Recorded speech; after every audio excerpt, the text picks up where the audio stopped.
ദൈവനാമത്തിന് മഹത്വമുണ്ടാകട്ടെ. കഴിഞ്ഞ ഒരു പകൽക്കാലം മുഴുവൻ നമ്മെ കാത്തുപരിപാലിച്ച് ദൈവത്തിന് ഈ സന്ധ്യാസമയത്ത് നന്ദിയോടെ ആയിരിക്കാൻ നമുക്ക് കഴിയണം. സ്തുതിയും സ്തോത്രവും അർപ്പിക്കാൻ കഴിയണം.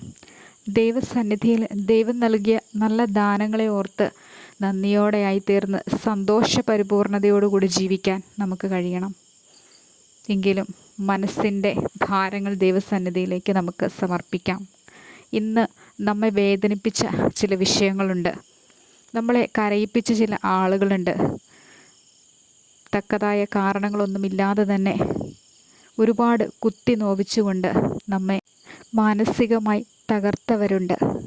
അവരെയൊക്കെ ദൈവത്തിൻ്റെ സന്നിധിയിലേക്ക് നമുക്ക് പരിപൂർണമായിട്ട് സമർപ്പിച്ചു കൊടുക്കാം. ദൈവം അവരെ ഏറ്റെടുക്കുക തന്നെ ചെയ്യും. ഭവനങ്ങളിൽ അത്തരം അനുഭവങ്ങളിലൂടെ കടന്നു പോകുന്ന ചില നിമിഷങ്ങളുണ്ട്. നമ്മൾ ഒത്തിരിയേറെ സ്നേഹിക്കുന്ന ചില വ്യക്തികൾ നമ്മെ വേദനിപ്പിക്കുന്ന പല അനുഭവങ്ങളുമുണ്ട്.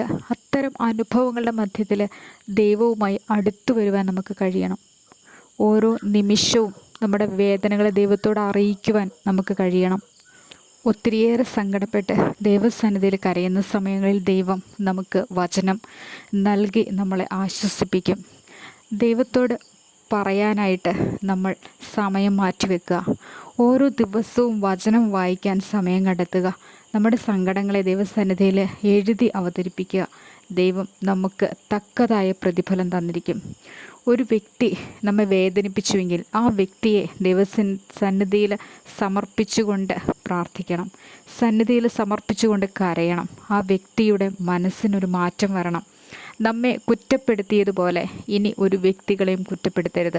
നമ്മെ ദ്രോഹിക്കുന്നത് പോലെ ഇനി ഒരു വ്യക്തികളെയും ദ്രോഹിക്കരുത്. മനം മാറ്റമുണ്ടാവണം. ദൈവം അത്ഭുതം പ്രവർത്തിക്കും. നമ്മുടെ മുൻപിൽ തന്നെ ആ വ്യക്തിയെ കൊണ്ടുവന്ന് നിർത്തിത്തരും. അവരുടെ മനസ്സിന് ഒരു മാറ്റം ദൈവം മാറ്റുക തന്നെ ചെയ്യും.